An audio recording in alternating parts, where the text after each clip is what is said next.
A grabar.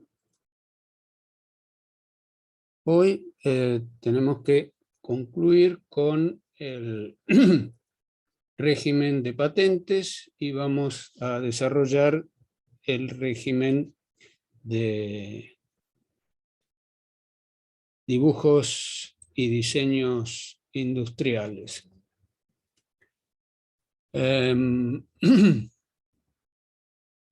Luego seguramente nos va a sobrar tiempo con relación a los temas que teníamos pautados para el día de hoy en el cronograma. Así que la clase que viene vamos a tener seguramente algún espacio adicional para poder conversar sobre los trabajos prácticos que hicieron.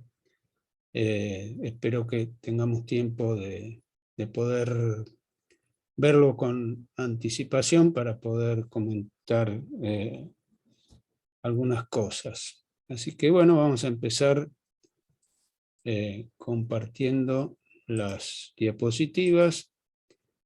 Habíamos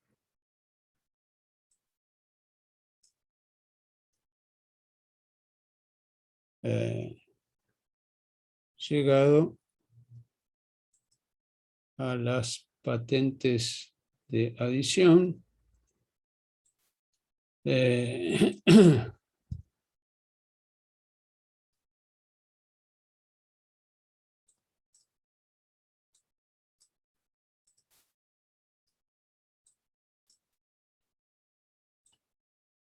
Un momento, por favor, que acomodo la pantalla.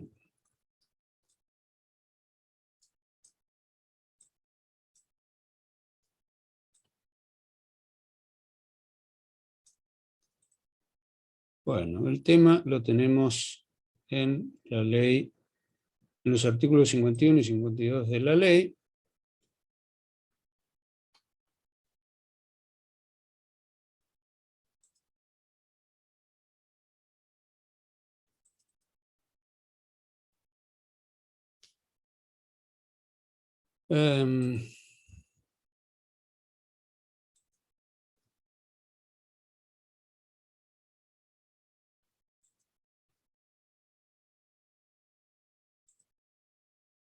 Bien.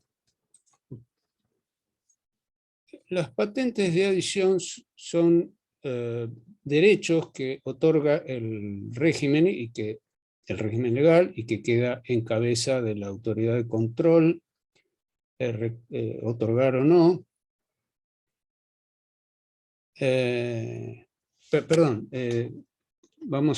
quería hablar de los modelos de utilidad. Decía que son mecanismos que establece el régimen legal y que queda a cargo de la autoridad de control otorgar o no. El sentido de estos derechos es reconocer la existencia de un mejoramiento de una patente ya registrada, que puede consistir en la disposición o en la forma nueva respecto de herramientas o instrumentos de trabajo, o que implican una mejor utilización en la función a que están destinados. El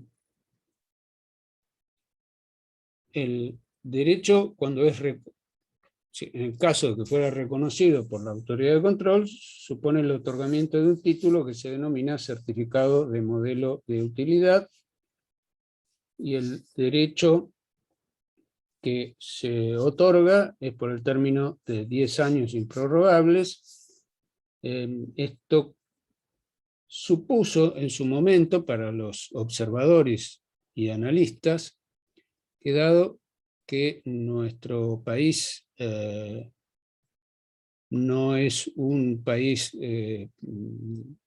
que se caracterice por la gran cantidad de patentes que se registran, dado que la posibilidad de registrar más o menos patentes está en relación con las inversiones para realizar investigación y desarrollo, de modo que esta posibilidad, que fue una creación local, no tenía antecedentes en otros países del mundo, se suponía que iba a ser una forma de canalizar las inquietudes de investigadores que con menos recursos pudieran trabajar respecto de invenciones ya patentadas. Pero lo cierto es que los criterios de autorización, dentro de los márgenes que la ley le otorga a la autoridad de control, le han dejado un marco muy acotado, de modo tal que casi no ha tenido aplicación en la práctica el otorgamiento de modelos de utilidad. Bueno, en cuanto a otras disposiciones legales que contiene el régimen de patentes, tenemos el régimen de nulidad y caducidad, que va de los artículos 59 a 66 de la ley, los procedimientos administrativos que están regulados en los artículos 67 a 71, los recursos contra las decisiones administrativas de los artículos 72 a 74, y mecanismos de protección, tanto penal, a través de penas de prisión y multas, a través de mecanismos civiles, que consisten en el otorgamiento de la posibilidad de solicitar medidas cautelares, por un lado, para impedir el uso no permitido de patentes, y la posibilidad de reclamar daños y perjuicios, todo ello dentro de la jurisdicción civil y comercial. Vamos a darle una mirada al texto legal.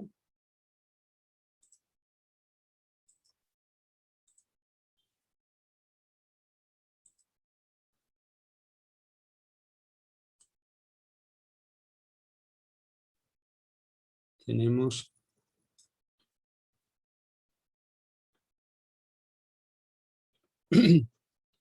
perdón.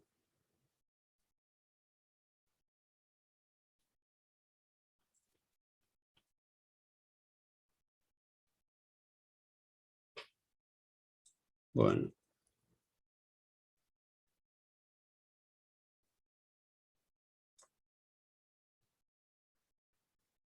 Me fui más adelante. Disculpen. Bueno, acá estamos. Las patentes de invención y certificados de modelos de utilidad serán nulos total o parcialmente cuando se hayan otorgado en contravención a las disposiciones de esta ley. Si las causas de nulidad afectaran solo a una parte de la patente o del modelo de utilidad, se declarará la nulidad parcial mediante la anulación de la o las reivindicaciones afectadas por aquellas. No podrá declararse la nulidad parcial de una reivindicación.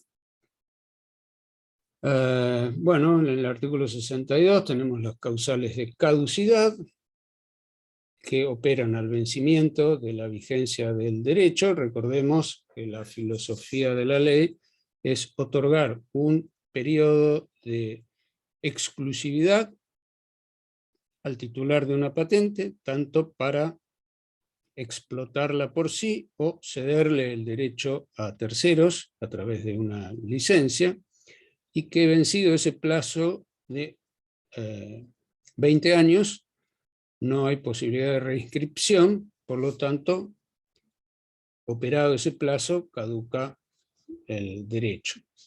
También hay caducidad por renuncia del titular, por no pagar el derecho a las tasas anuales de mantenimiento a las que estén sujetos. Cuando concedido el uso a un tercero no se explotara la invención en un plazo de 2 años por causas imputables al titular de la patente. En todos estos casos, la decisión administrativa que declara la nulidad de una patente será recurrible judicialmente. O sea que la caducidad se declara en sede judicial y se recurre eventualmente en sede judicial. Bueno, tenemos todo un capítulo sobre procedimientos administrativos y otro capítulo referido a los recursos que se interponen en sede administrativa y que luego pueden ser resueltos en sede judicial, y otro título referido a la protección de estos derechos a través de medidas penales y civiles. Bueno, vamos, si no hay ninguna... ¿Puedo hacerle una consulta, profesor? Dígame. Usted está diciendo ahí que según la ley, a los 20 años de estar registrada la patente, caduca y no puede volver a reinscribirse. Correcto. ¿Por qué? ¿Por qué el legislador Bueno, lo hizo de esa manera? Porque yo, no sé, un pensamiento mío, ¿no? Eh, para mí tendría que tener un carácter de perpetuidad mientras viva la persona que registra la patente. lo explicábamos la clase pasada, más allá de que, por cierto, es una cuestión opinable, pero la idea que subyace a este mecanismo es que la posibilidad de llegar a una creación novedosa no es absolutamente atribuible al mérito exclusivo de una persona, sino que la persona que encuentra ideas novedosas lo hace basándose en todo un cúmulo de antecedentes que vienen generados por una comunidad científica, una sociedad que ha permitido ese desarrollo. Y por lo tanto, la idea de la temporalidad es una manera de balancear esos dos intereses en juego. El interés exclusivo del generador de la idea constituye un aporte, y los intereses de la comunidad que de alguna manera también contribuyeron a la generación de ese invento. Es una cuestión opinable, pero y por otro lado, la Constitución, cuando establece la garantía de la propiedad en el artículo 17, también establece que esa garantía estará dada de acuerdo con las leyes que reglamenten su ejercicio. Obviamente que el plazo de 20 años podría ser modificado por una ley que dijera serán 25 o serán 15, pero la idea de la limitación del derecho ya está implícita en la propia Constitución. Creo que esa... Está bien, está bien. Sí, yo tenía esa duda nomás. Bien, Me hacía ruido en la cabeza. ¿no? Está bien preguntárselo, me parece bien. Bueno, si no hay otras preguntas, vamos a ir avanzando con el otro régimen legal que se refiere a la tercera clase de los derechos intelectuales, que son los diseños y modelos industriales. Un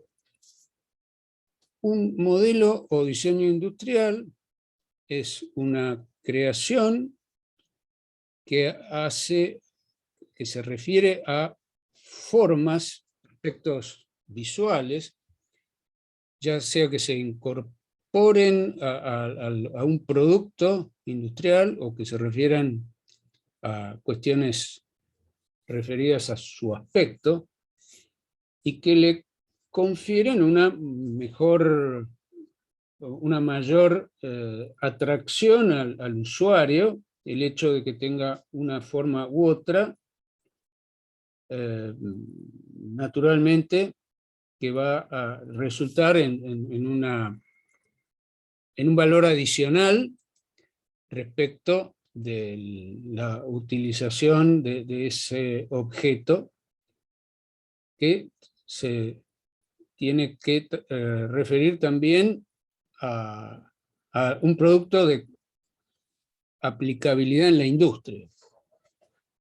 Y nuevamente acá hay que entender esto en el sentido amplio de que un producto industrial es aquel obtenido por cualquier medio, ya sea manual, mecánico, electrónico o etcétera. Esta legislación resulta de un decreto ley. Vamos a tratar de visualizar el texto legal.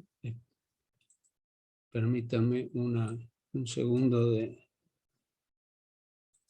demora, que voy a compartir el texto.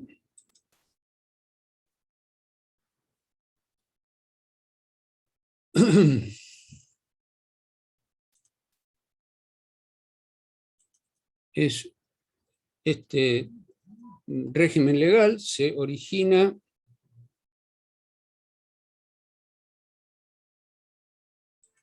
en un texto del año 1963, el decreto 6.673 del año 63. ¿Están visualizando el texto? ¿No? No, sigue la opción. No se ve. ¿Sigue la diapositiva? Bien, un segundo, por favor. Perdón, ¿qué número era el decreto? 6671.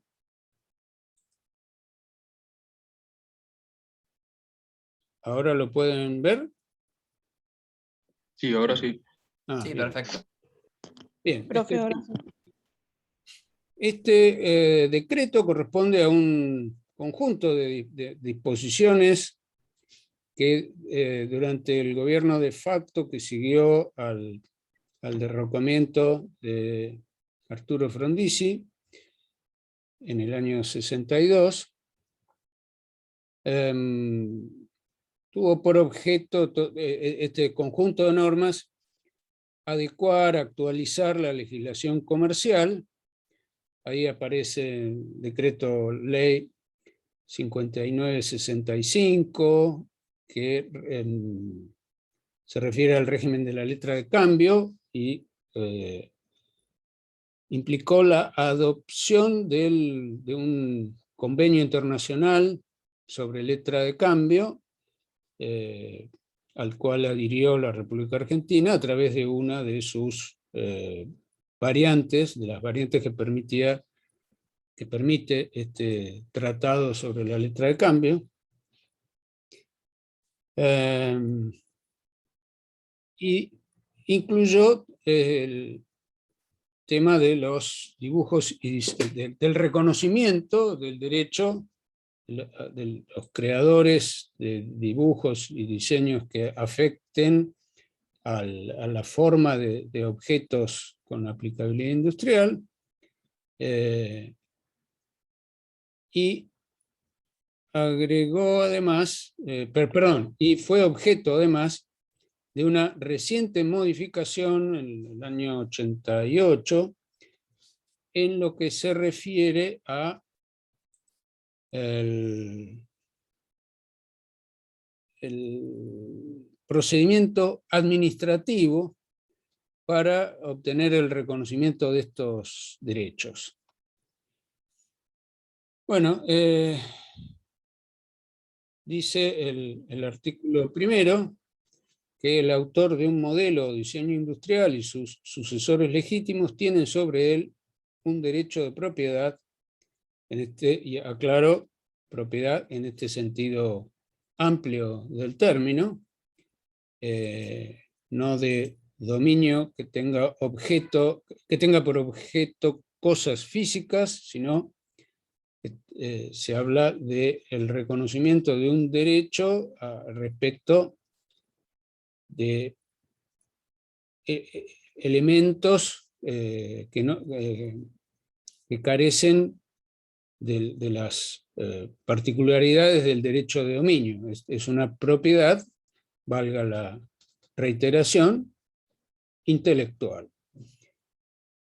Bueno, entonces el autor del modelo o del diseño tiene sobre él un derecho de propiedad exclusivo de explotarlo, transferirlo y registrarlo por el tiempo y bajo las condiciones establecidas por este decreto.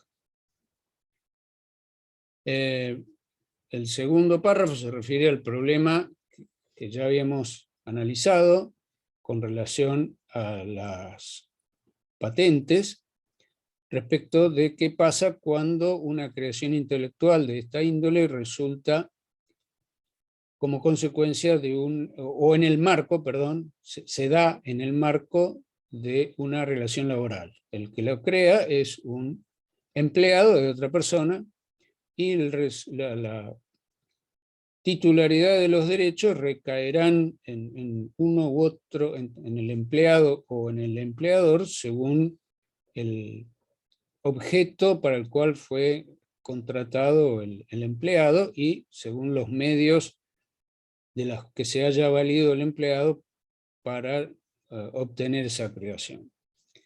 El tercer párrafo habla de la posibilidad de una titularidad conjunta, en cuyo caso, cuando dos o más personas hayan creado un modelo de diseño industrial, el derecho les corresponderá a todas ellas, el derecho a la explotación exclusiva, así como a registrar a nombre de todas ellas la obra de su creación.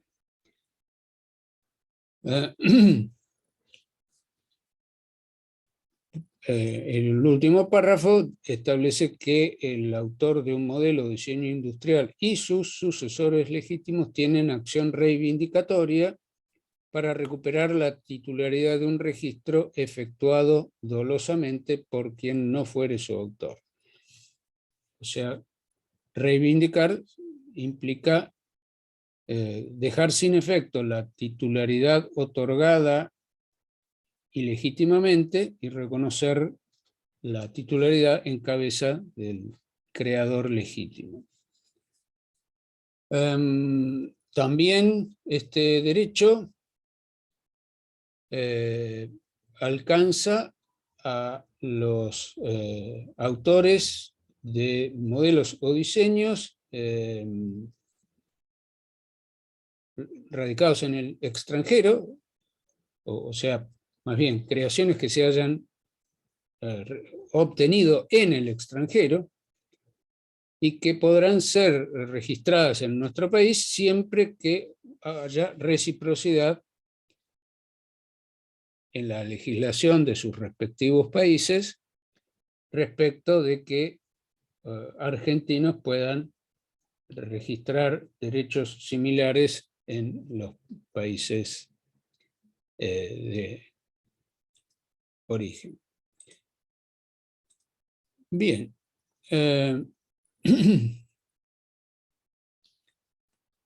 En doctrina se hace una distinción entre modelo por un lado y diseño por otro.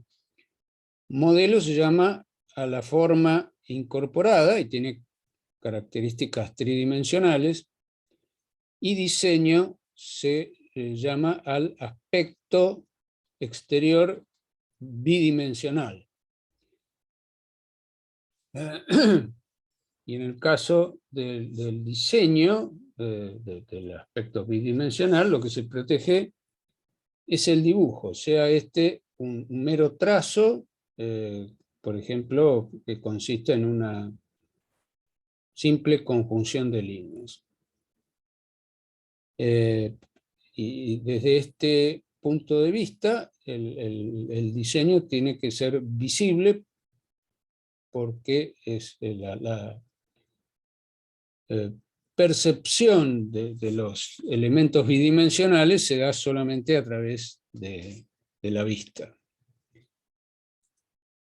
Bueno, acá tenemos en esta diapositiva, para que recuerden el orden en que fueron establecidas las disposiciones legales vigentes. El marco general se originó en un decreto que mencionábamos del año 63 y que recién se modificó mediante el decreto de necesidad y urgencia 27 de 2018, conocido como el decreto de desburocratización y simplificación, y que luego fue ratificado por la ley 27444.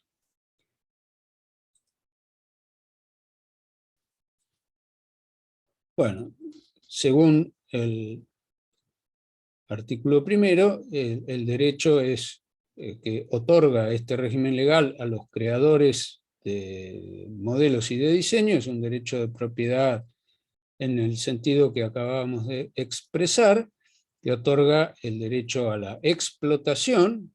Explotar un diseño significa poder producir objetos de conformidad con las formas o siguiendo los diseños que resultan de la creación correspondiente. El creador, a los fines de proteger su derecho, tiene que registrarlo y le es permitido cederlo a terceros. Esto es lo que en la diapositiva figura como transferencia, y otorga también el derecho a la reivindicación, que es lo que definíamos como la posibilidad de dejar sin efecto una registración dolosa y restablecerla en cabeza del genuino creador del diseño. Esta diapositiva desarrolla el párrafo que leíamos del artículo primero en cuanto a la posibilidad de titularidades en el marco de una relación de trabajo, que en principio el autor del diseño o del modelo es el titular, excepto si fue contratado a ese efecto, o si el autor fue un mero operador según directivas otorgadas, generadas por su empleador, o si fuera una creación conjunta. Bien. ¿Cómo se protege este derecho que se otorga respecto de modelos y diseños? Supone la necesidad de un registro, según lo establecido en el artículo 4. La duración del derecho es de 5 años, prorrogable por 2 periodos. O sea que acá tenemos una tercera variante respecto de lo que es el régimen de marcas, por un lado, y de patentes por el otro. Tiene en común con las marcas la prorrogabilidad, pero a diferencia de las marcas se pueden prorrogar indefinidamente, y en el caso de los dibujos y diseños solamente por 2 periodos. Y el plazo es más breve aún que las marcas, que es de 10 años. La prioridad para el ejercicio, para el reconocimiento del derecho de titularidad a un modelo o diseño está dado por la fecha en el registro. Están excluidos, según el artículo 6, las publicaciones que se hayan realizado en otros países o la explotación que se haya dado de un modelo en otro país. Tampoco el derecho alcanza aquellos modelos y diseños carentes de originalidad o que su propio diseño esté en relación con la función propia del producto, o en los casos en que el diseño alcanza solamente a cambios en los colores, así como los diseños contrarios a la moral y a las buenas costumbres. Vamos a repasar el texto legal respecto de estas cuestiones que acabamos de ver.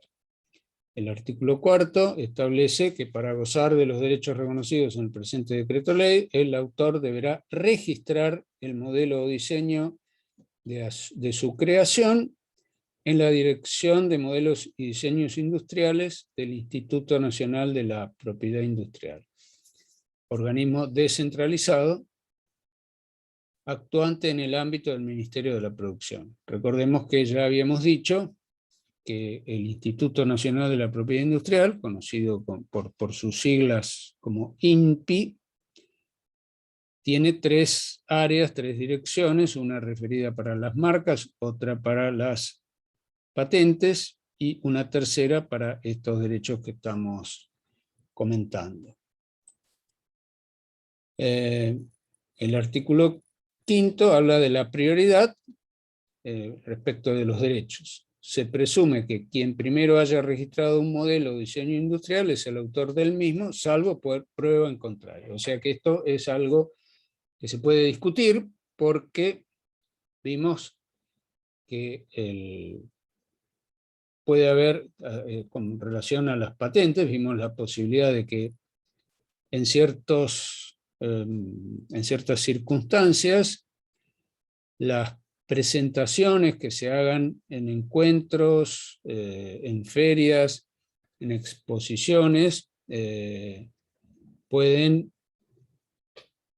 implicar una prioridad aún antes del cumplimiento del trámite administrativo.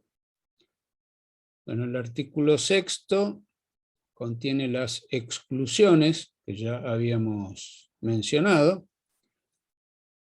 El artículo 7 establece que la protección concedida por el presente decreto tendrá una duración de 5 años a partir de la fecha del depósito. Esta expresión hay que detenerse un momento y continúo la lectura y después vuelvo sobre la expresión depósito. Podrá ser prolongada por 2 periodos consecutivos de la misma duración a solicitud de su titular.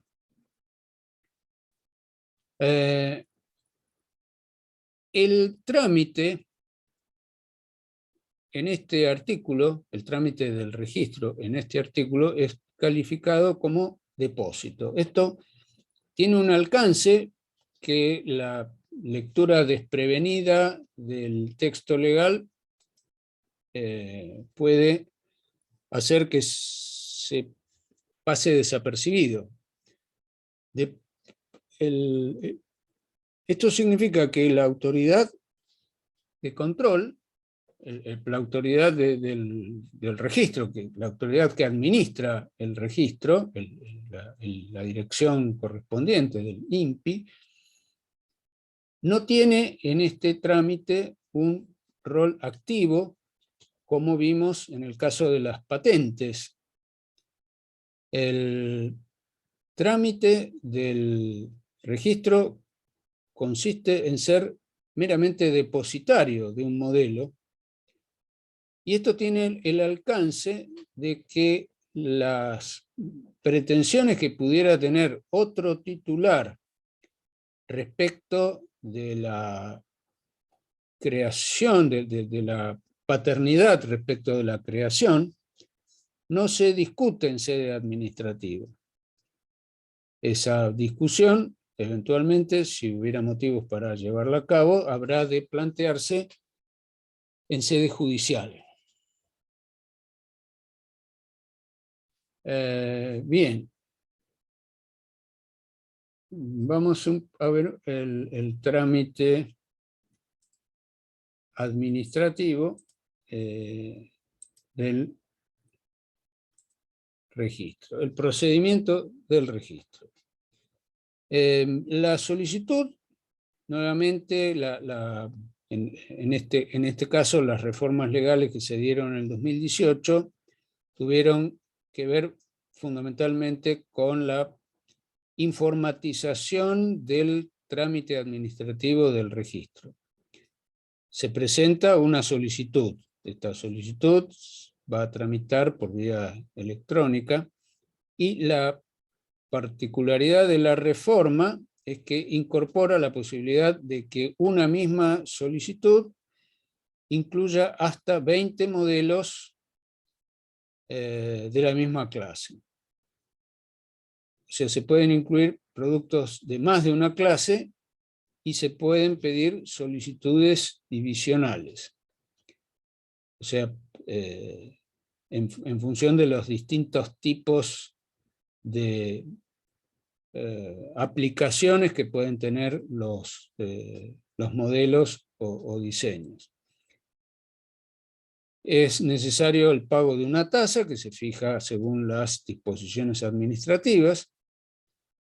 Hay que acompañar a la solicitud dibujos, fotografías, reproducciones digitales del modelo o diseño, una descripción del modelo o diseño, que es facultativo según las características o el tipo del diseño, podrá explicarse mejor o peor en palabras. Si fuera posible, susceptible de ser explicado en palabras, se podrán incluir esas descripciones, y supone el depósito del modelo o diseño. En cuanto a las clases, recordemos la noción de clase tiene que ver con los ramos de... Ramos es la expresión que utiliza la ley con relación a las designaciones, pero el sentido es más o menos equivalente, salvo que los ramos no están definidos reglamentariamente. En cambio, las clases sí. En el caso de los dibujos y diseños industriales, la clasificación de clases que adopta la legislación argentina es la de un convenio internacional conocido como la Convención de Locarno, que establece 32 clases de productos a los que se puede aplicar un diseño, y según cuál sea la clase, habrá de presentarse la solicitud con relación a si se trata de productos alimentarios, clase 1, si son artículos de vestir y de mercería, clase 2, si son artículos de viaje, etcétera, clase 3, y así sucesivamente.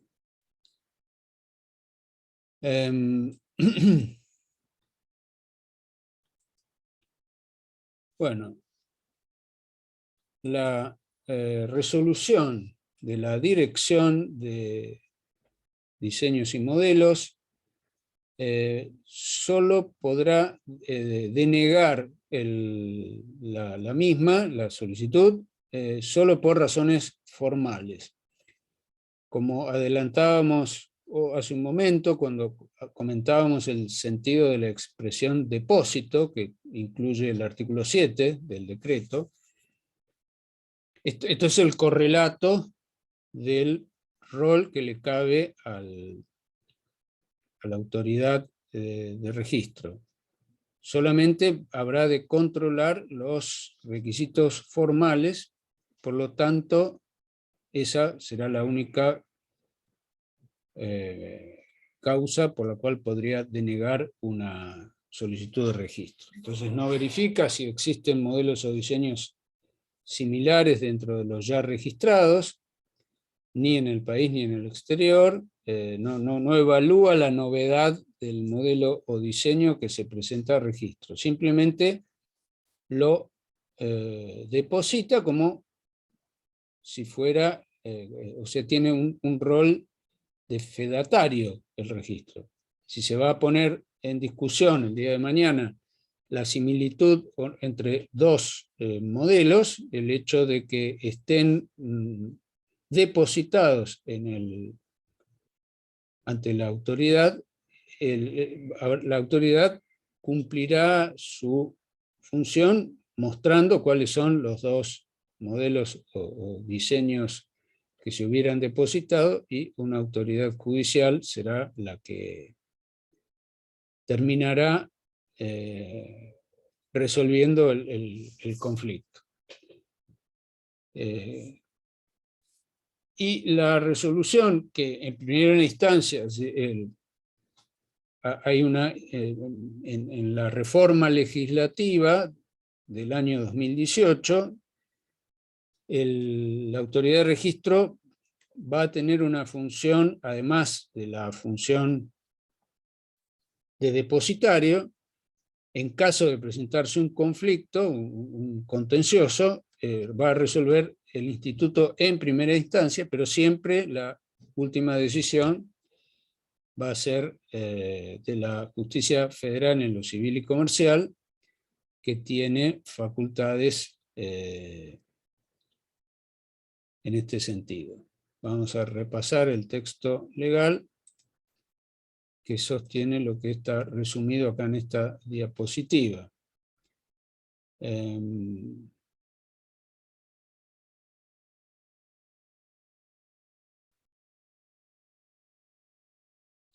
Dice el artículo 19, el titular de un registro de modelo o de diseño tiene una acción judicial contra todo aquel que sin autorización explota industrial o comercialmente con relación a los mismos o diferentes productos un diseño depositado o imitaciones del mismo. La acción podrá entablarse, nuevamente acá tenemos la atribución de la competencia a los tribunales federales, por vía civil para obtener el resarcimiento de daños y perjuicios y la cesación del uso, o por vía penal si se persigue además la aplicación de las penas que esta ley establece.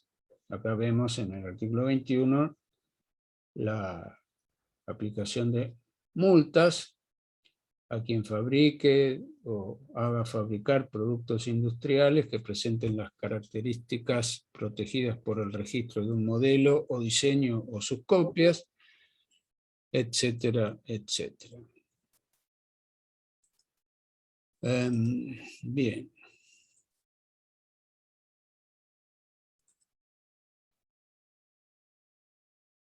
El artículo quinto, décimo quinto, permite la cesión, ya sea total o parcial, alguno de varios diseños protegidos en un registro, y para que el cesionario resulte legitimado ante terceros, esa cesión tendrá que ser inscripta en el registro de la propiedad del Instituto a cargo del Instituto de la Propiedad Industrial. También se puede dar una cesión en el marco de una transferencia de fondos de comercio, porque recordemos que dentro de los elementos comprendidos en la transferencia de un fondo de comercio, en el artículo primero de la ley 11.867, teníamos los dibujos y diseños industriales.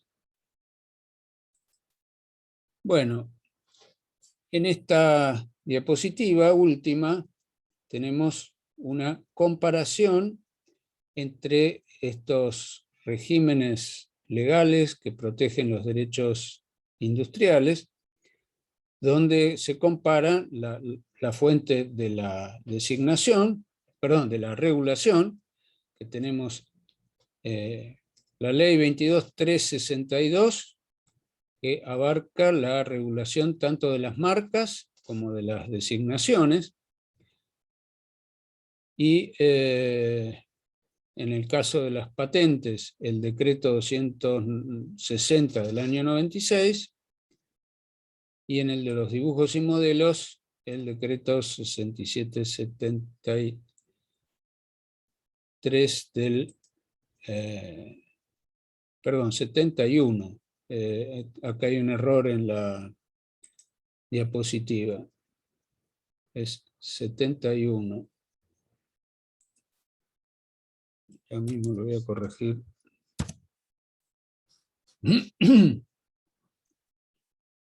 En cuanto a la protección legal, estos tres regímenes establecen diferencias. Para las marcas, la protección resulta del registro. Para las designaciones no hay registro, recordemos, esto es muy importante. La prioridad en el derecho está dado por el uso efectivo de la designación. La designación, recordemos que es aquello que antes se llamaba nombre comercial, ¿no? La forma en que un empresario da a conocer, se da a conocer al público, a sus clientes y a sus proveedores. Esto constituye la propiedad a la que se le otorga protección legal. Y esto se da respecto del que primero empezó a usarlo. Y nuevamente para las patentes y dibujos y modelos, también la protección legal requiere de un registro. La duración, tenemos que para las marcas es de 10 años, para las designaciones no hay un plazo legal, sino que la protección dura mientras se utiliza. Para las patentes es de 20 años y para los dibujos y modelos industriales de 5. La reinscripción para las marcas es indefinida, las designaciones no requieren reinscripción porque no se inscriben, la protección se mantiene mientras la designación se utiliza, las patentes no son reinscribibles y los dibujos y modelos industriales los son solamente por 2 periodos. Profesor, ¿Sí? es 66-73, estaba bien como estaba puesto el decreto ley. A ver. Porque en lo que subió dice 66-73. Tiene razón, 73. estaba bien. No, entonces, no. El error es porque en el nombre del archivo, gracias por la corrección, en el nombre del archivo había escrito como nombre 6671. Menos mal. Bueno, gracias por la observación. Lo que tengo que corregir es el nombre del archivo, pero ahora no puedo. Bien, la última cuestión a tener en cuenta es lo referido en cuanto a las grandes diferencias de estos tres regímenes, que los pongo en blanco sobre negro porque es frecuente que esto dé lugar a confusiones en los alumnos. Pasados unos días después de estudiado el tema, es frecuente que se les mezclen estas ideas, así que les insisto en remarcarlas. El rol del registro en el caso de las marcas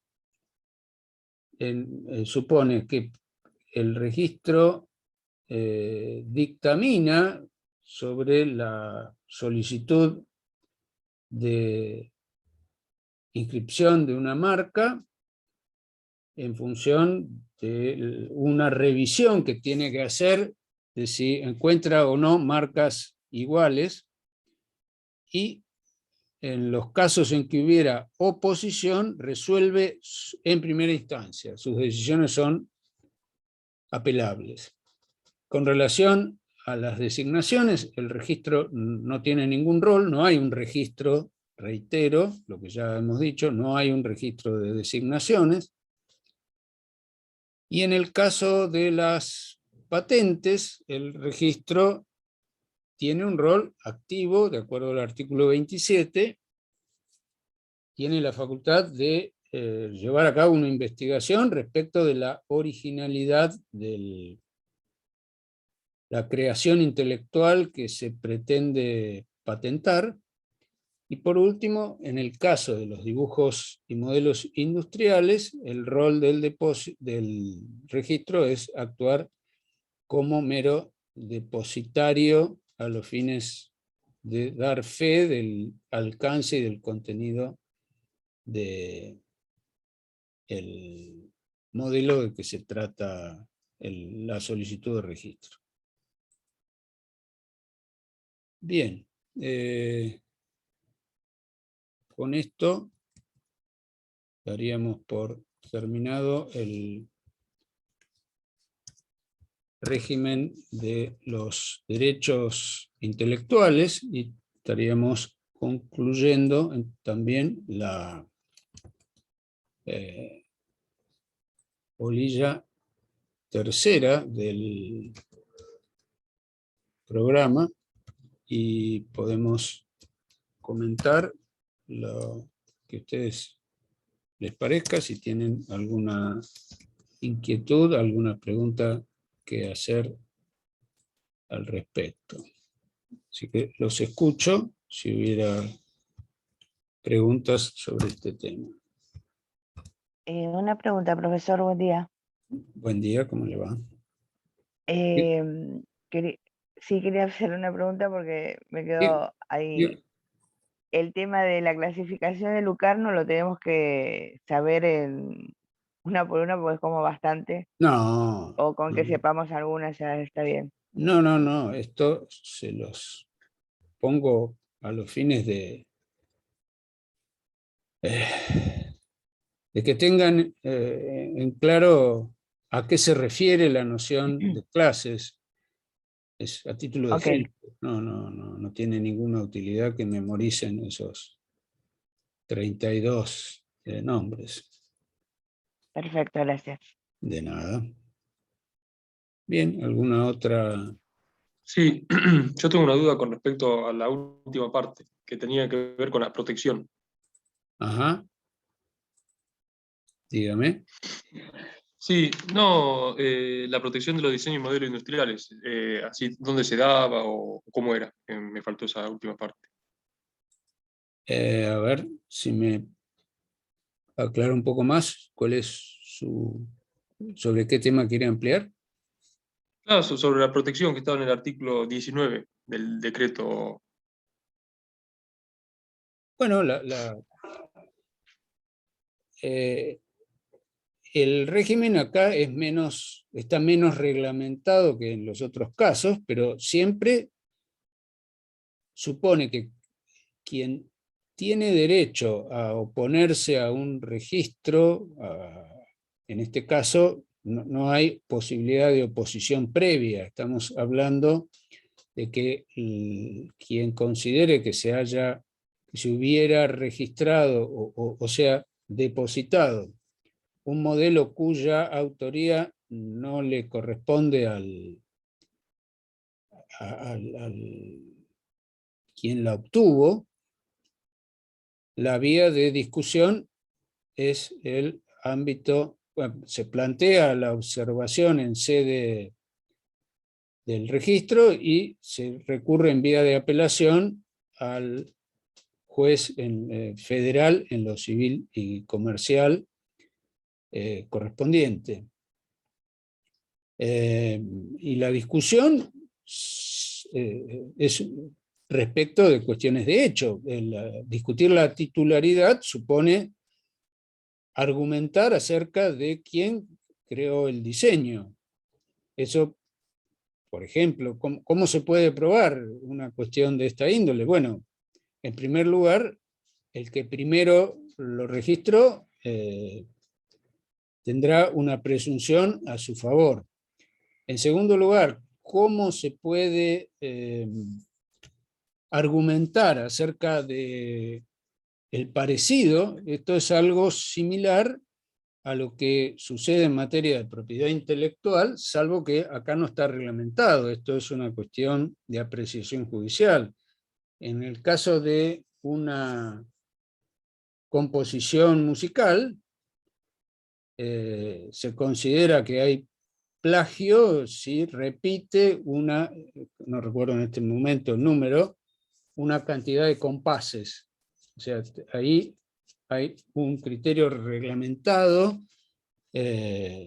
para determinar cuándo una creación intelectual puede ser copia de otra. Acá estamos en un terreno en el que no tenemos pautas para distinguir lo que es parecido en términos de lo visual.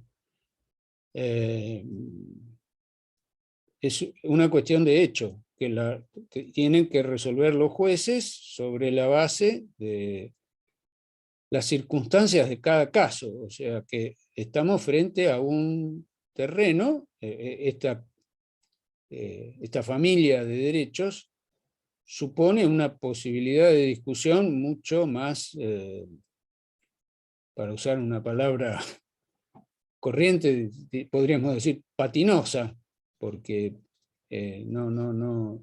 la legislación no establece pautas y por suerte que no lo hace, porque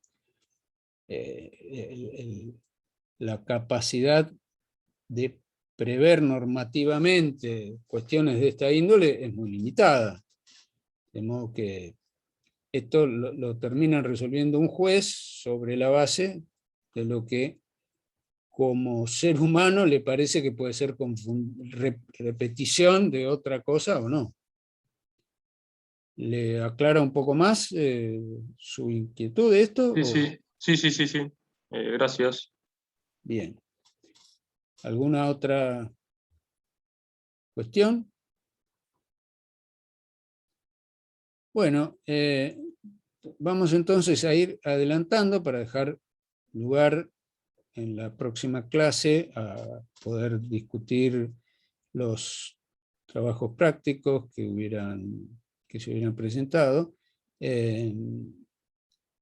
Vamos a ver la unidad cuarta, que se refiere a la actuación de las empresas en los mercados. Vamos a compartir la diapositiva correspondiente.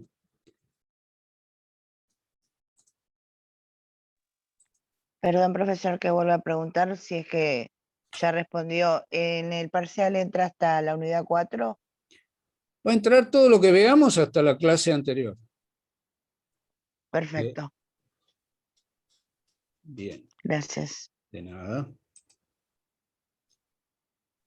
Bueno, vamos a ver el régimen de lo que es la ley que se conoce como defensa de la competencia, que alude al problema que se presenta entre empresas que concurrir a los mercados implica la posibilidad de que entren en conflicto las empresas, los operadores económicos que tratan de hacer llegar sus bienes o sus servicios a los consumidores. Y en esta competencia pueden generarse conductas reprobables, pueden producirse perjuicios hacia los consumidores, o la sana competencia entre los concurrentes al mercado también puede tener como resultado una mejora hacia los consumidores, porque les puede permitir tener más opciones de elección, y eventualmente el objetivo final es que, como resultado de esta competencia, haya mejores, no solo condiciones, sino también mejores precios para los productos que son ofrecidos en un mercado. Obviamente que la expresión mercado no alude, o por lo menos no en todos los casos, a un ámbito físico. Se habla de mercado como un ámbito ideal que resulta afectado por la oferta y la demanda que simultáneamente producen las personas a través de concurrencia a distintos ámbitos, a distintos comercios, pero en la medida que la publicidad, las acciones tendientes a obtener ventas, las acciones de marketing que realicen las empresas, todo ello implica concurrencia a un mercado. Esta cuestión tiene sus fuentes primarias de regulación en la Constitución Nacional. La reforma del año 94 le ha dado al artículo 42 un nuevo texto que dice así: los consumidores y usuarios de bienes y servicios tienen derecho en la relación de consumo a la protección de su salud, seguridad e intereses económicos, a una información adecuada y veraz, a la libertad de elección y a condiciones de trato equitativo y digno. Las autoridades proveerán a la protección de esos derechos, a la educación para el consumo, a la defensa de la competencia contra toda forma de distorsión de los mercados, al control de los monopolios naturales y legales, al de la calidad y eficiencia de los servicios públicos y a la constitución de asociaciones de consumidores y de usuarios. La legislación establecerá procedimientos eficaces para la prevención y solución de conflictos y los marcos regulatorios de los servicios públicos de competencia nacional, previendo la necesaria participación de las asociaciones de consumidores y usuarios y de las provincias interesadas en los organismos de control. Bueno, acá, como resultado de esta cuestión, es importante distinguir algunas nociones. Una de ellas es la de monopolio legal. Monopolio legal se considera tal al derecho otorgado por una autoridad gubernamental para ser un proveedor exclusivo, otorgado a un determinado ente, a un determinado sujeto, con un propósito específico. En estos casos de monopolios así otorgados, o sea, un monopolio en definitiva es un derecho exclusivo. En estos casos el gobierno, la autoridad gubernamental que lo otorgó, mantiene la vigilancia y los derechos de regulación de las actividades del monopolio, las políticas de prestación de tales servicios o de la provisión de tales bienes, y las tarifas autorizadas. En los casos en que hay monopolios, las tarifas están fijadas o limitadas o controladas por la autoridad correspondiente. Los ejemplos de los propósitos para los cuales se otorgan este tipo de derechos son para la entrega o la gestión de un determinado bien, como puede ser un material radioactivo, o la prestación de un servicio en particular, como la electricidad o el suministro de agua, o la acuñación de la moneda de un país. Este monopolio se puede conceder en todo el país o en zonas geográficas limitadas. Esta noción tenemos que contrastarla con la noción de monopolio natural. Monopolio natural es un caso particular de monopolio en el cual una empresa puede generar toda la producción del mercado con un coste menor que si hubiera varias empresas compitiendo. Esto sucede usualmente en mercados en los cuales se tiene que realizar una altísima inversión inicial para ingresar, junto a elevados costos de mantenimiento de la estructura productiva para atender un mercado que adicionalmente es limitado. Ejemplos de estos tenemos con los ferrocarriles. Resulta altamente ineficiente que para cubrir un recorrido entre dos puntos, pensemos la ciudad de Buenos Aires y la ciudad de Mar del Plata, por poner un ejemplo, sería altamente ineficiente que si hubiera una pluralidad de empresas que prestan ese servicio, cada una de ellas construyera un trazado de vías diferentes para unir estos dos puntos. Otro ejemplo se da con la utilización de, por ejemplo, cableados para distribuir energía eléctrica. La estructura de cables es más eficiente que lo realice una sola empresa, y que eventualmente la explotación de esa estructura o bien sea compartida o bien se asigne a una única empresa bajo determinadas condiciones.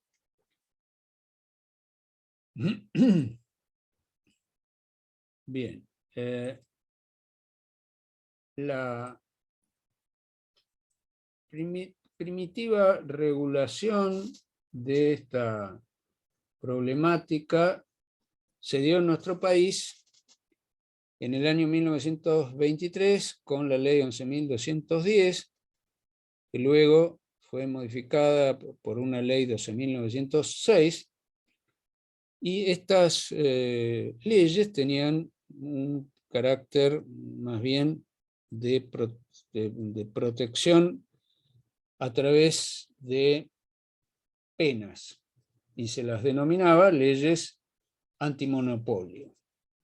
Esta fue la forma en que en Estados Unidos se denominaba esta problemática.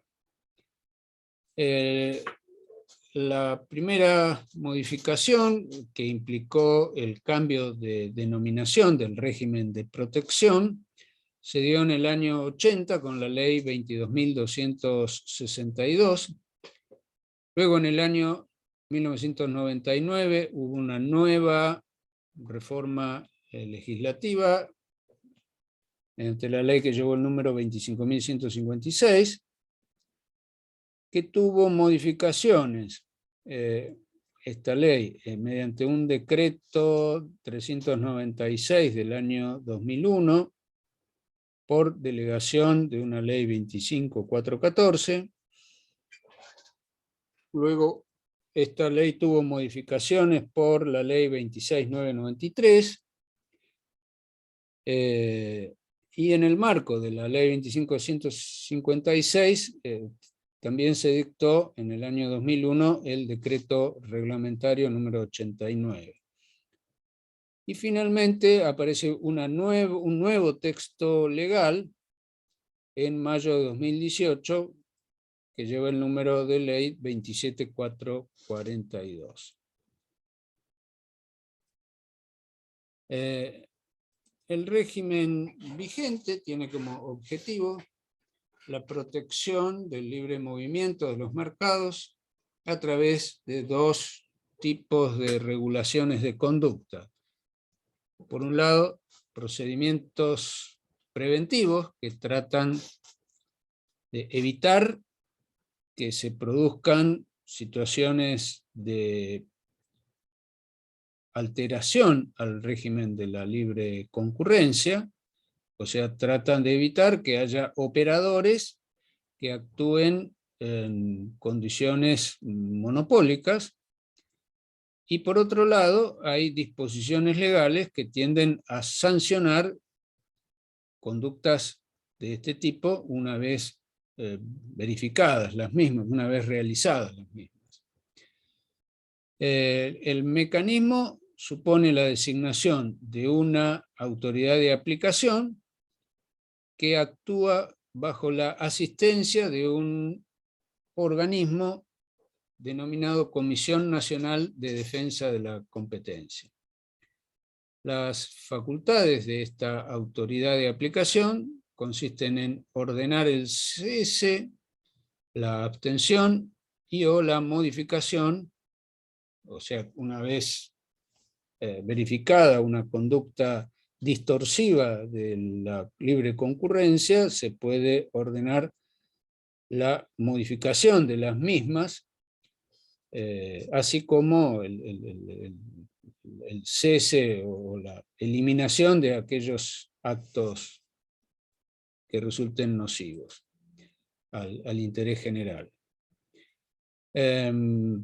Todo ello, el objetivo final por el cual la autoridad de aplicación podrá aplicar todas estas facultades, habrá de ser en función del interés público económico. Esto afecta al sector de los consumidores. La perspectiva de esta ley, como muchas otras disposiciones que se han dictado con posterioridad al marco normativo que dio origen a la regulación del derecho privado,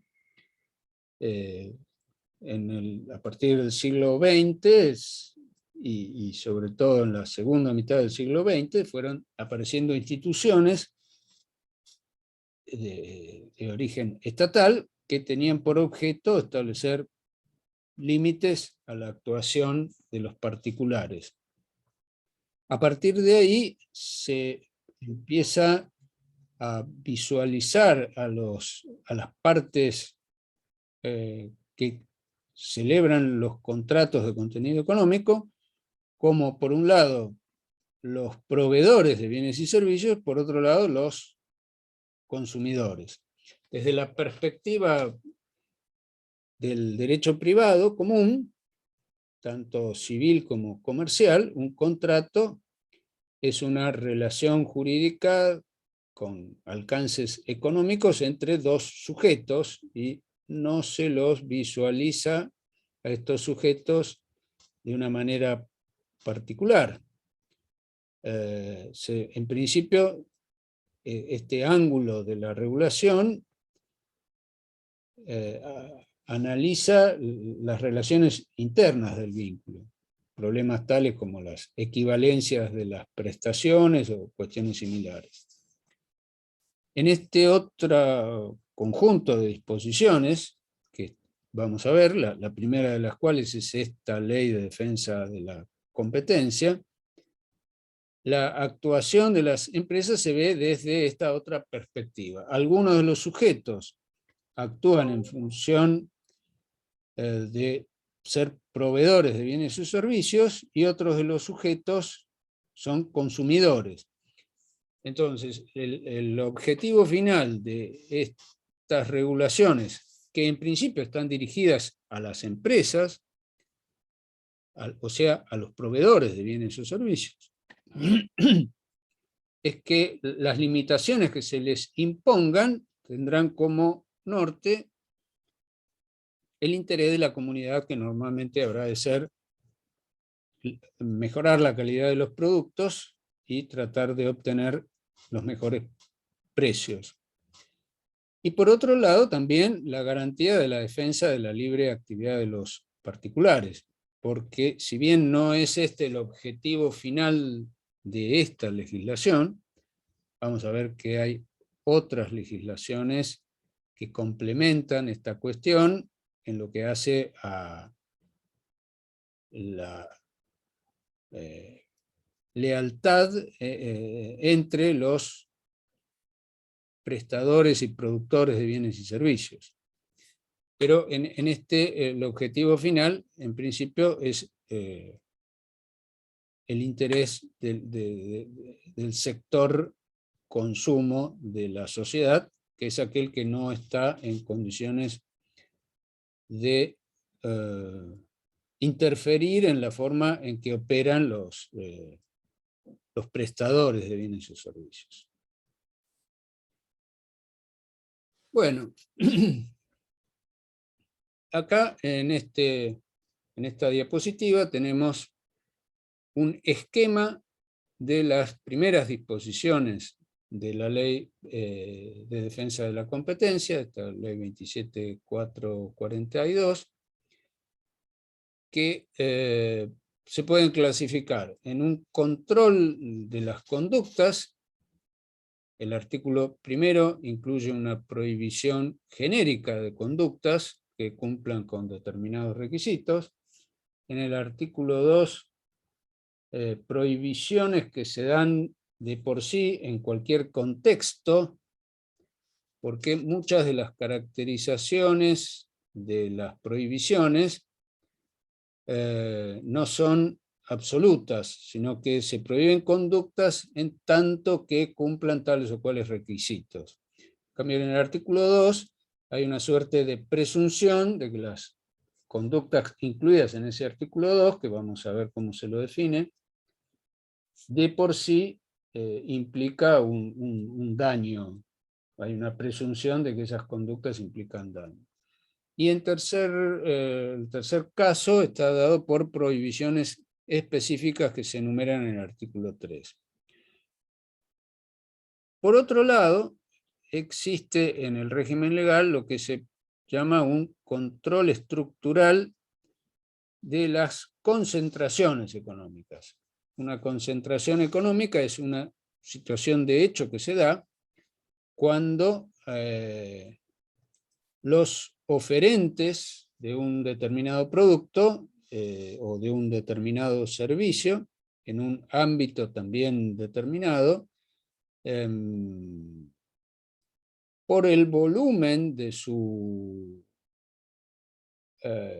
afectación de capitales, por el volumen y la capacidad de sus ventas, están en condiciones de, o por algunas otras razones que vamos a ver más adelante, están en condiciones de fijar en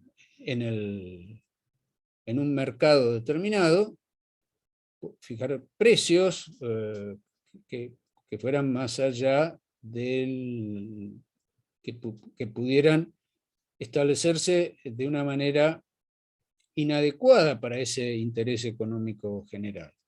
En este orden de lo que se llama control estructural de las concentraciones económicas, tenemos en el artículo 7 la definición de concentración, el artículo 8 la prohibición de que se verifique este estado de cosas, y en el artículo 9 la obligación de los sujetos que intervienen en los actos que den lugar a concentraciones, la obligación que tienen de ponerlos en conocimiento de las autoridades respectivas.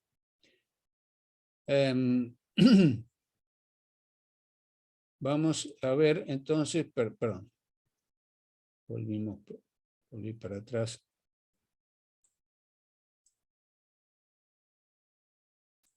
Estábamos acá, vamos a visualizar el texto legal. Permítanme un momento que lo busque,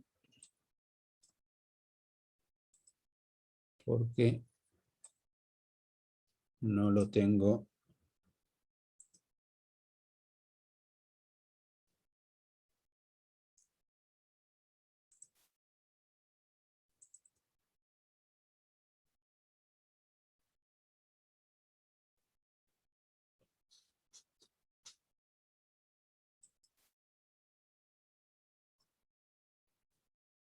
Bien.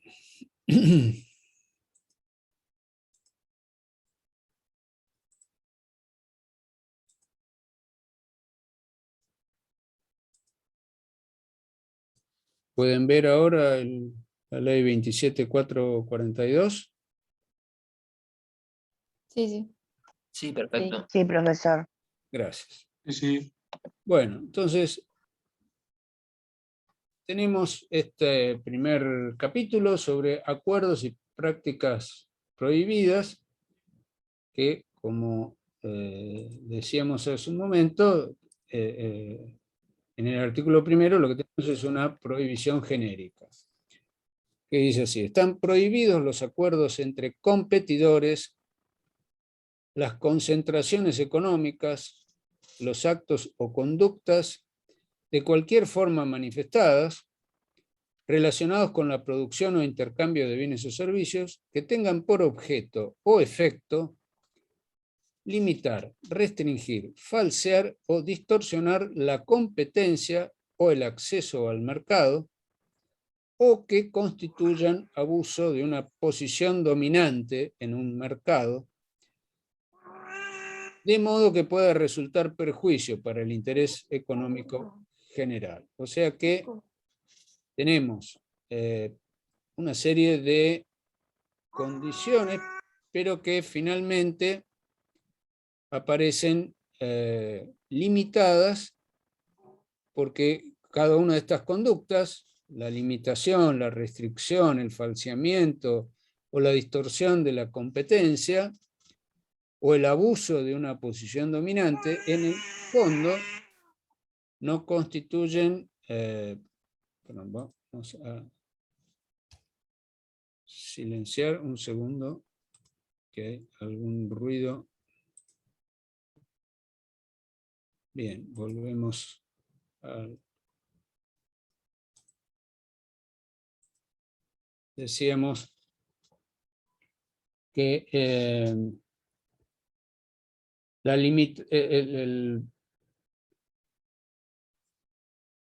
la condición clave para que esta prohibición se haga efectiva es que, más allá de que se verifiquen conductas que impliquen la limitación, la restricción, el falseamiento, la distorsión de la competencia o el abuso de una posición dominante, tiene que implicar además un perjuicio para el interés económico general. Se les aplicarán a quienes realicen estas conductas, obviamente, las sanciones establecidas en la presente ley a quienes realicen dichos actos o incurran en dichas conductas sin perjuicio de otras responsabilidades que pudieran corresponder como consecuencia de los mismos. Quedan comprendidas en este artículo, en tanto se den los supuestos del párrafo anterior, la obtención de ventajas competitivas significativas mediante la infracción de otras normas. O sea, tenemos que recordar que hay normas que algunas las han estudiado ustedes, seguramente en contratos, como por ejemplo la Ley de Defensa del Consumidor, o también hay normas referidas a la lealtad comercial y a la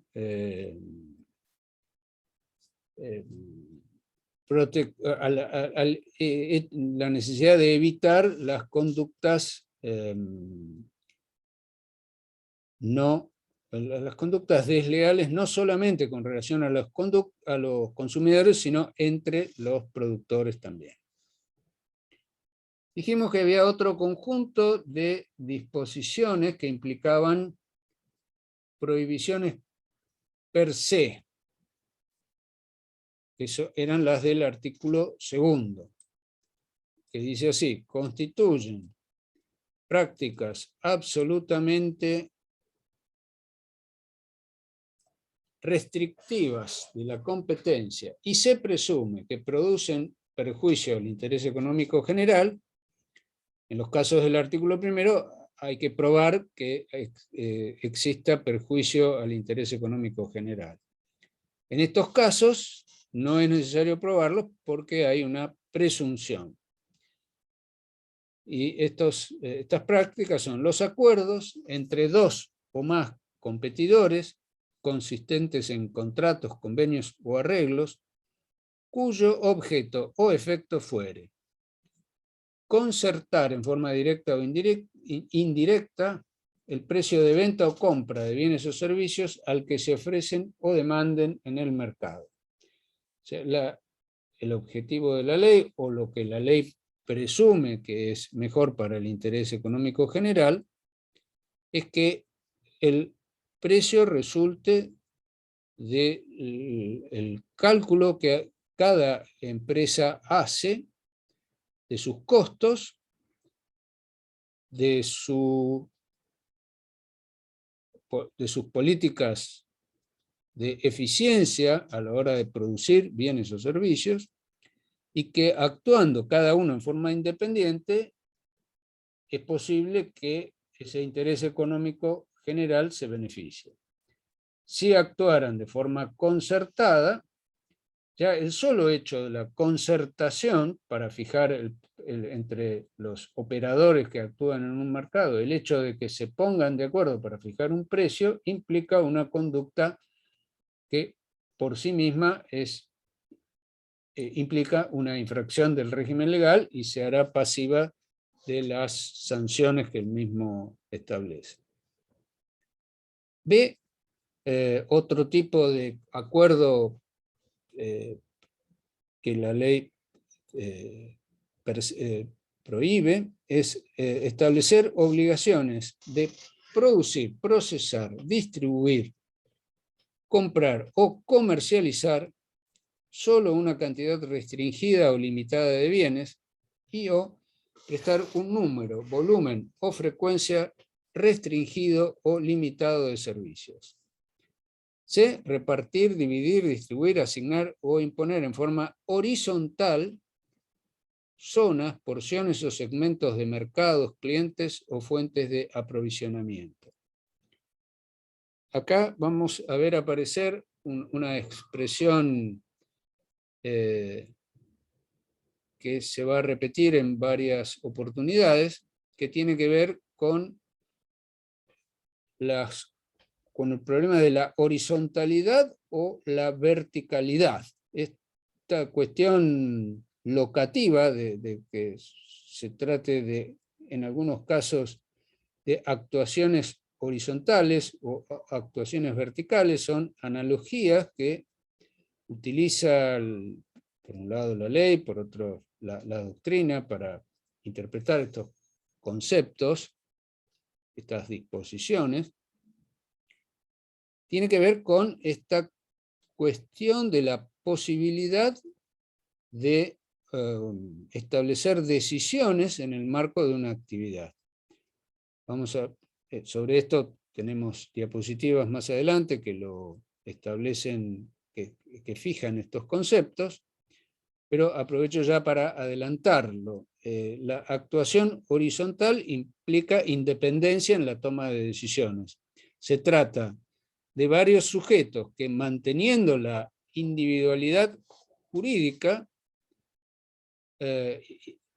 no obstante esa individualidad que les permitiría a cada uno tomar decisiones independientes, al establecer acuerdos horizontales, están renunciando a esa independencia. Por lo tanto, esos acuerdos son los que la ley va a considerar peligrosos. En cambio, se considera estructuras organizativas de tipo vertical a aquellas en las que la voluntad decisoria para la toma de decisiones relativas a una actividad se establecen en virtud de derechos especiales, se establecen desde una conducción centralizada hacia estructuras jerárquicas dependientes de esos niveles superiores. O sea que una empresa única puede establecer una estructura vertical cuando crea divisiones u organizaciones o estructuras administrativas dependientes para llevar adelante un proceso productivo determinado. Bueno, el inciso D constituye un acuerdo prohibido consistente en establecer, concertar o coordinar posturas o la abstención en licitaciones, concursos o subastas. Estos acuerdos serán nulos de pleno derecho y en consecuencia no producirán efecto jurídico alguno. Y en cuanto al tercer tipo de controles de conductas, tenemos las que se llaman prohibiciones específicas. Que son las que resultan del artículo 3º, que dice así: constituyen prácticas restrictivas de la competencia las siguientes conductas, entre otras, en la medida que configuren las hipótesis del artículo 1 de la presente ley. O sea, el artículo 1 establece una definición genérica y este artículo 3 establece conductas que se consideran ejemplos de esas ejemplos de violación de esos principios o finalidades deseables. Pero en este caso también se tiene que configurar la hipótesis del artículo 1, que era el daño al interés económico general. O sea que, a diferencia de los casos del artículo 2, que son nulas sin admitir prueba en contrario, estos ejemplos de conductas en principio lesivas del objetivo de la libre concurrencia están sujetas a que se pruebe la violación o el perjuicio del interés económico general. Y en estos casos tenemos fijar en forma directa o indirecta el precio de venta de bienes o servicios al que se ofrecen o demanden en el mercado, así como intercambiar información con el mismo objeto o efecto. Fijar, imponer o practicar directa o indirectamente de cualquier forma condiciones para producir, procesar, distribuir, comprar o comercializar solo una cantidad restringida o limitada de bienes y o prestar un número, volumen o frecuencia restringido o limitado de servicios. O sea, restricciones de oferta son las que estamos viendo. C. Concertar la limitación o control del desarrollo técnico o las inversiones destinadas a la producción o comercialización de bienes o servicios, impedir, dificultar u obstaculizar a terceras personas la entrada o permanencia en un mercado o excluirlas de este, afectar mercados de bienes o servicios mediante acuerdos para limitar o controlar la investigación y el desarrollo tecnológico, la producción de bienes o prestación de servicios, o para dificultar inversiones destinadas a la producción de bienes o servicios o su distribución. Subordinar la venta de un bien a la adquisición de otro, o la utilización de un servicio, o subordinar la prestación de un servicio a la utilización de otro, o a la adquisición de un bien. Esto es como cuando una empresa tiene un catálogo de productos, determinados productos tienen demanda por parte de otros productores, o sea, una empresa produce bienes que constituyen insumos para la producción de otra empresa. En estos casos, cuando alguien quiere comprar un insumo que necesita, el proveedor le dice, bueno, si se lo vendo, si también me compra este otro que lo tenía como clavo, como se suele decir.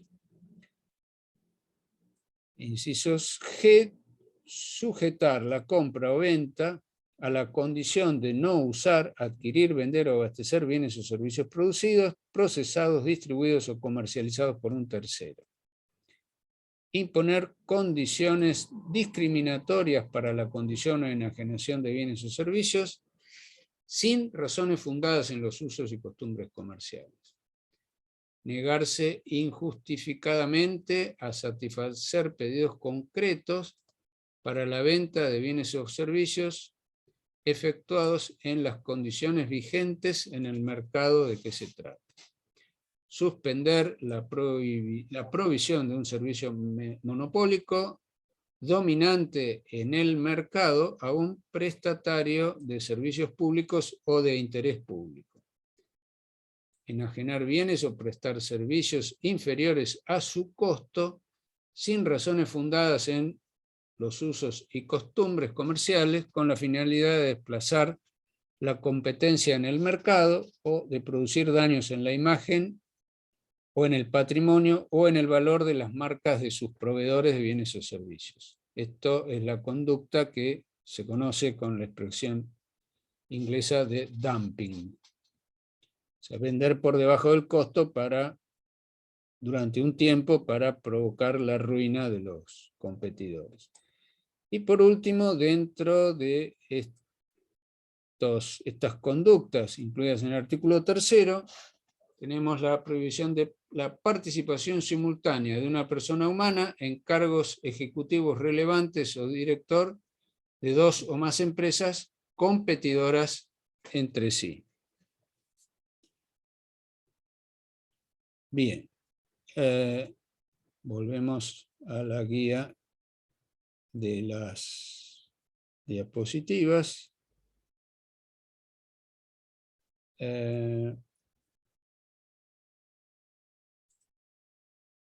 Disculpen un momento que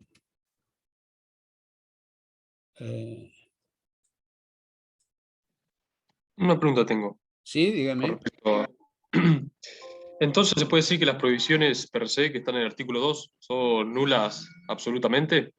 Sí, eso Y, considero. y las específicas que están en el artículo 3 entonces son relativas, o sea, pueden llegar a haber alguna justificación para... Claro, tienen un requisito más, que es que impliquen un perjuicio al interés económico general. En el caso del artículo 2 no se requiere nada más. Discúlpenme un momento que mi computadora está medio lenta y no puedo retomar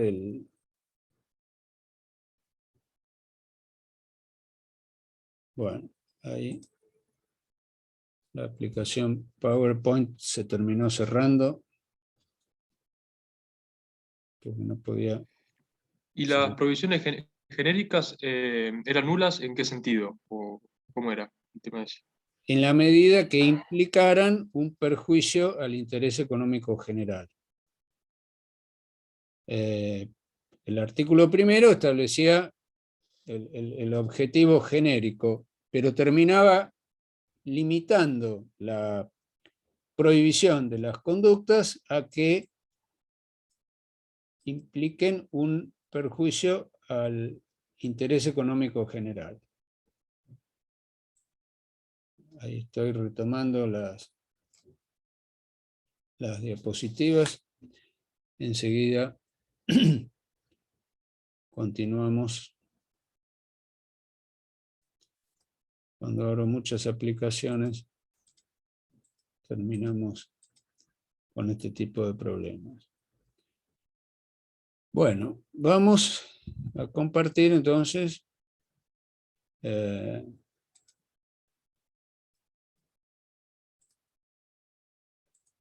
las diapositivas, en el punto en que vamos a ver el tema del control de conductas. Acá tenemos todo esto que hemos leído, lo tenemos sistematizado, vamos a decir así. La prohibición genérica, que es lo que me estaban preguntando recientemente, se refiere a acuerdos entre competidores que impliquen concentraciones económicas, actos o conductas relacionados con la producción o intercambio de bienes o servicios que tengan por objeto o efecto restringir la competencia o acceso a un mercado, o constituyan abuso de posición dominante. Esta noción va a aparecer definida más adelante, pero además de que se cumplan todos esos requisitos anteriormente desarrollados, es necesario que se produzca este otro que está subrayado, que es el perjuicio al interés económico general. Esto es lo que resulta del artículo 1. En el artículo 2 tenemos las conductas ejemplificadas en las que implican infracciones per se, que son los acuerdos entre competidores regulados en el artículo 2, que no requieren la prueba de todos los elementos del artículo 1, y las infracciones ejemplificativas del artículo 3, que sí requieren la prueba de los requisitos del artículo 1. Bueno, acá tenemos la aclaración de estos términos que aluden a la verticalidad o a la horizontalidad, y que se refieren a los vínculos, los distintos tipos de vínculos que pueden entablarse entre distintas empresas. La colaboración vertical, cuando una empresa tiene la posibilidad fáctica o jurídica de imponer decisiones a la otra. Por ejemplo, cuando una sociedad controlada provee de insumos a su controlante. La noción de control está definida en la ley 19.550, pero esta ley también tiene su propia definición que vamos a ver más adelante.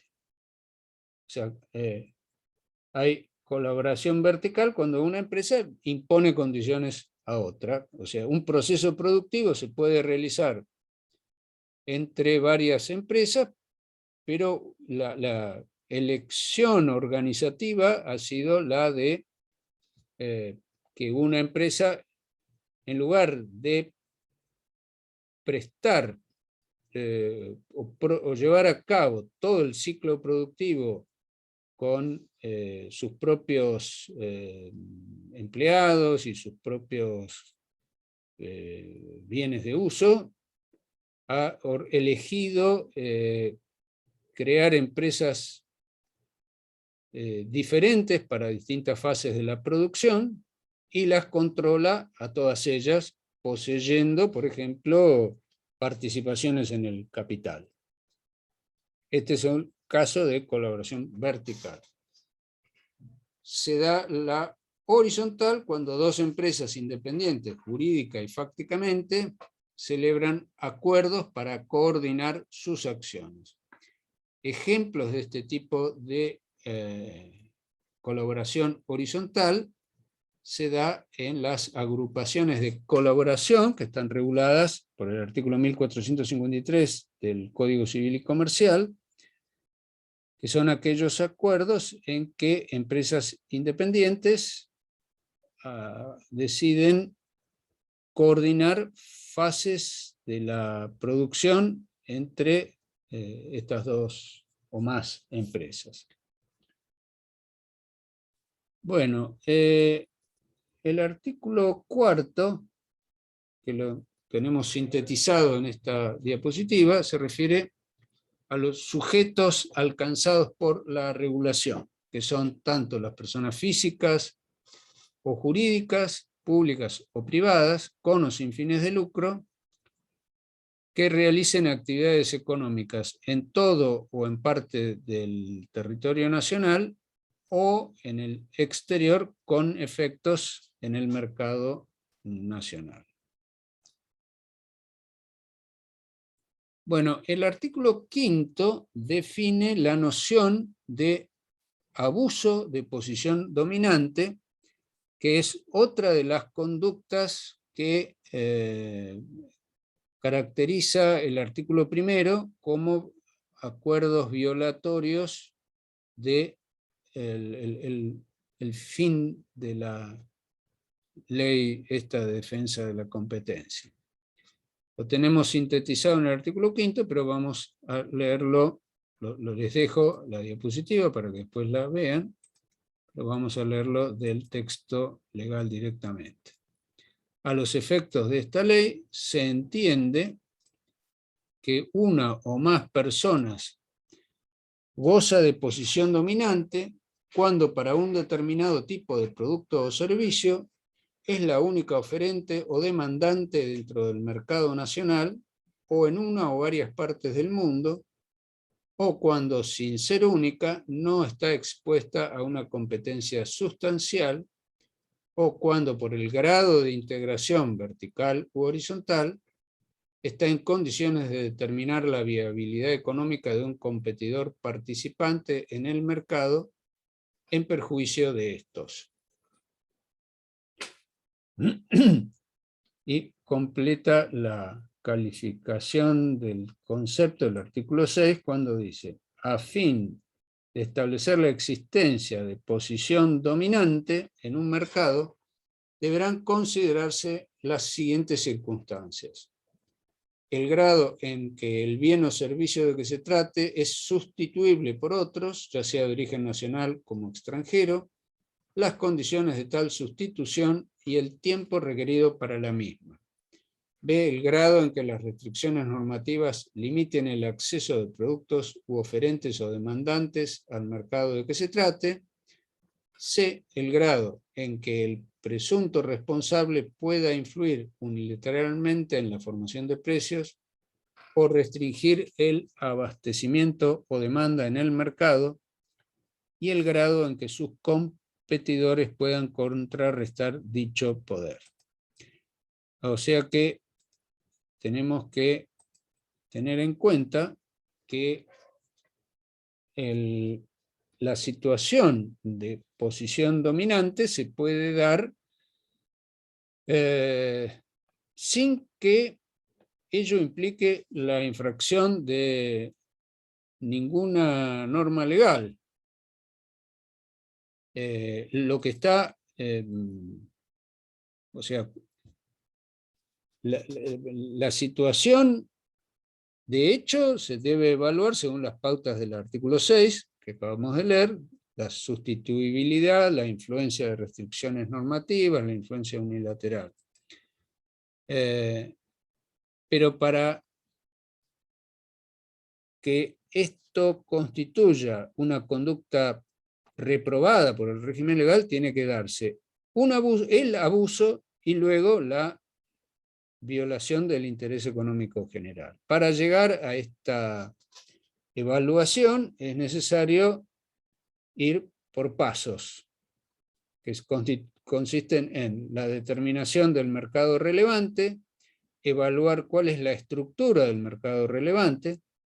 Todas estas evaluaciones las hace la autoridad de aplicación del régimen creado por esta ley, con el asesoramiento de la Comisión de Defensa de la Competencia.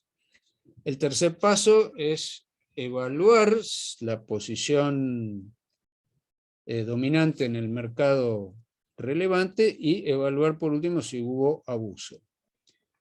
La determinación del mercado relevante implica evaluar el espacio comercial, donde se evalúa la potencia económica de la empresa en cuestión en relación a sus competidores. O sea, el producto o servicio, cuántos sujetos intervienen en la prestación de un producto o de un servicio y qué proporciones del mercado le corresponde a cada uno, qué volumen de ventas tiene cada uno, y el área geográfica en que actúan, y también la posibilidad de que existan productos sustituibles. En un determinado momento ante la falta del azúcar, por ejemplo, los consumidores pueden consumir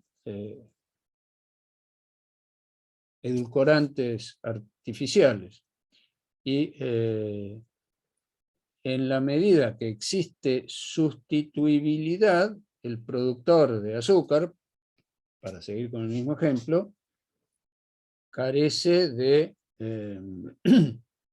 la posibilidad práctica de abusar de esa posición dominante.